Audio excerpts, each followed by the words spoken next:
Ay guys, alam nyo ba na itong kotse ko ay parang bahay ko na? Naalala nyo ba yung, kung nakapanood kayo ng pelikula ni Catherine Bernardo at saka ni Alden Richard, nung ginawa dito sa Alberta, sa Calgary, na Hello Love Again? Yung kotse ni Kat doon, parang bahay na, ang dami-dami ng mga gamit. So sa akin, nandito na lahat. Yung mga achichi ko, yung mga damit ko, kasi nagbibihis ako.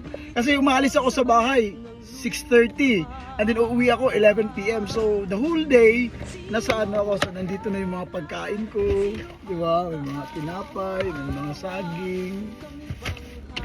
So nandito na talaga. So dito din ako nagbibihis kasi alam mo, wala na akong time para sa wala na akong time na uuwi pa.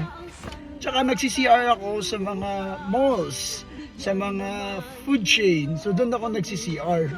So hindi naman lahat ng Pilipino ganito yung lifestyle ko na nasa kotse na talaga. Usually yung mga kagaya ko lang na mga singles, na mga nagdo-DoorDash, yung may mga part-time jobs, so ganun. So eto na yung second house ko na masasabi ko na talaga na very workaholic talaga ako. Hindi naman ako workaholic sa Pilipinas.